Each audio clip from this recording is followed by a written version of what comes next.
तो आज हम बात करने वाले हैं बिल्व प्लांट की। ये वाला जो प्लांट है ये द्रव्यगुण के पेपर 2 का 12th नंबर वाला प्लांट है।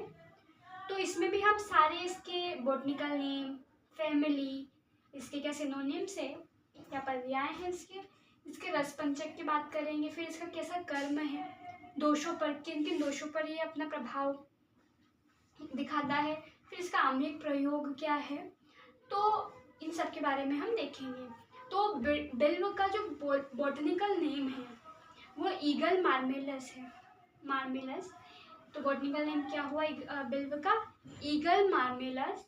इसकी फैमिली रुटेसी। पर्याय बिल्व, इसके बहुत सारे पर्याय हैं, लेकिन आपको इन सबको एक एक बार तो पढ़ना है, फिर याद भी करना है, क्योंकि इसके सारे जो नाम है वो इम्पोर्टेंट है। तो बिल्व को श्रीफल, मालूर, ग्रंथिल, सदाफल, शांडिल, कपित्थ, महाकपित्थ, शैलेश, गंधगर्भ, ये सब इसके पर्याय हैं।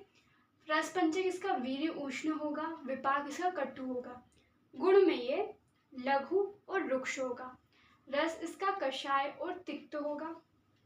कर्म और आम्लिक प्रयोग में ये वीर्य में उष्ण और विपाक में कटु होने के कारण ये जो है कफ और वात का शामक है। और इसका शोथर यानी कि कहीं पे भी सूजन है तो सूजन में बिल्व जो होगा बहुत अच्छा कार्य करेगा।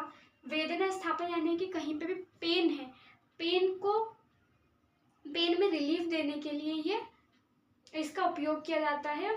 तो कहीं पे भी जो वेदना होती है या फिर पेन होता है तो वात की कंडीशन में होता है, इसलिए अगर ये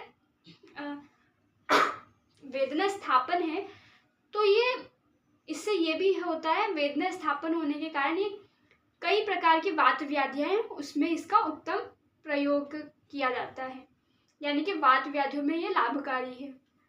कच्चा फल जो होता है बिल्व का, कच्चा फल या फिर इसके मूल और त्वक का प्रयोग जो होता है अग्नि मांद्य में, यानी कि अगर अग्नि कम हो गई, जठराग्नि वो ठीक से कार्य नहीं कर रही है, पाचन जो है भोजन का पाचन ठीक से नहीं हो पा रहा है, या फिर अतिसार, डायरिया,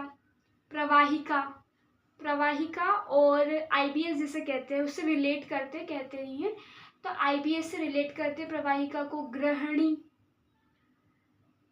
है ना। तो इन सब में ये जो होता है कच्चा फल संग्राही होता है।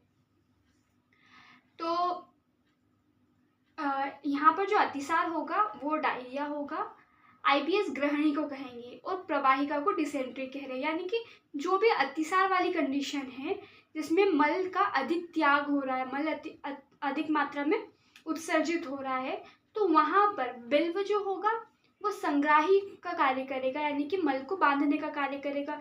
क्योंकि जब कभी मल का अधिक निष्कासन होगा तो वहाँ से वोटरी सिक्रेशन भी ज़्यादा होगा, तो कहीं ना कहीं बॉडी में वाटर का कंटेंट कम होगा, उसके कारण डिहाइड्रेशन हो सकता है और भी बहुत सारी कंडीशन हो सकती है। तो वहाँ पर बॉडी अधिक मात्रा में मल को न निकाले तो मल का संग्राहित रूप में होना ज़रूरी है। तो वहाँ पर कच्चा जो बिल्व फल है वो संग्राही कर्म अपना दिखाता है। उसी तरीके से जो पक्व फल है वो विबंध में उपयोगी होगा, यानी कि अगर कॉन्स्टिपेशन है तो वहाँ पर ये विरेचन करवाएगा। अब यहाँ पर हमें ये इम्पोर्टेंट पॉइंट है, क्योंकि कच्चा फल किस बीमारी में काम कर दे सकता है, तो वो अग्निमान, अतिसार, प्रवाहिका में।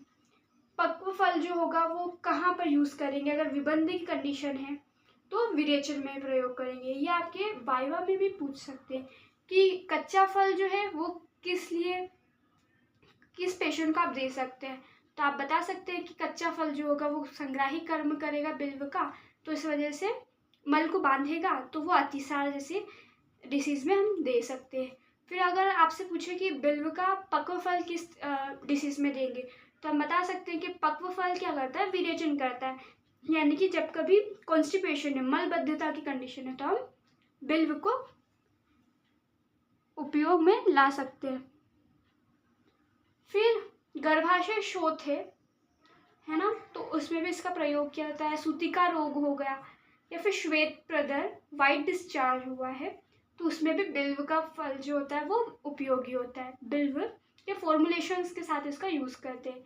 आयुर्वेद के अनेक औषधीय योगों में बिल्व का महत्व है, जैसे कि दशमूल है, दशमूल में बिल्व का प्रयोग किया जाता है। तो इस तरीके से बहुत से फॉर्मुलेशन में बिल्व का प्रयोग किया जाता है और बहुत इफेक्टिव होता है। लेकिन एकाकी बिल्व चूर्ण भी प्रयोग में लेते हैं, इसकी मूल त्वक को और इसके पत्तों के स्वरस को भी औषधि रूप में यूज करते हैं। तो बिल्व के जो विशिष्ट योग हैं उसमें दशमूलारिष्ट है, बिल्वादी घृत, बिल्वादी चूर्ण, बिल्व पंचक क्वाथ। दशमूलारिष्ट, बिल्वादी घृत, बिल्वादी चूर्ण और बिल्व पंचक क्वाथ। प्रयोज्यांग इसका मूल है, त्वक यानी कि इसकी पार्क, फल और पत्र इसके प्रयोग में लाए जाते हैं। मात्रा चूर्ण रूप में 3 से 6 ग्राम और स्वरस में 10 से 20 ml।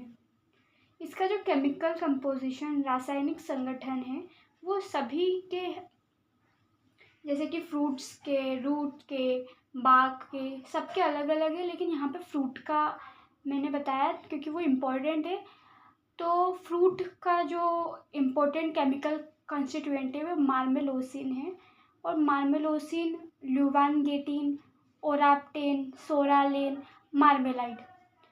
और इसका जो थेराप्यूटिक यूज़ है, ये जो इसके केमिकल कंस्टिट्यूएंट और थेराप्यूटिक यूज़ है, ये रिसर्च आर्टिकल में प्रूवन है, उसमें ये दिया गया है, उससे ये यहाँ पर मैंने लिखा है। तो ये थेराप्यूटिक यूज़ इसका जो है कार्डियो प्रोटेक्टिव है, यानी कि ये हृदय बल्य है, हृदय को बल देता है। एंटी अल्सर प्रॉपर्टीज इसमें होती है। हार्ट बीट इनहिबिटर, यानी कि हार्ट बीट अगर ज़्यादा, जैसे कि ब्लड प्रेशर हाई होना, उसमें हार्ट बीट बढ़ जाती है, तो उसको भी कम करने का कार्य करता है। एंटी स्पास्मोडिक है, और यहाँ पर इसमें एंटी डायरियल, ये इम्पोर्टेंट है, तो एंटी डायरियल है ये, तो यानी कि अतिसार को कम करने का कार्य कर रहा है। तो हमने देखा है कि ये अतिसार को कम कौन सा बिल्व का कौन सा पार्ट कर रहा है, तो वो उसका कच्चा फल जो है वो अतिसार में हेल्पफुल है, क्योंकि पक्व फल तो हम विरेचन के लिए देते हैं जब विबंध होता है। तो इस तरीके से बिल्व प्लांट जो है फुल ऑफ मेडिसिनल यूज़ है।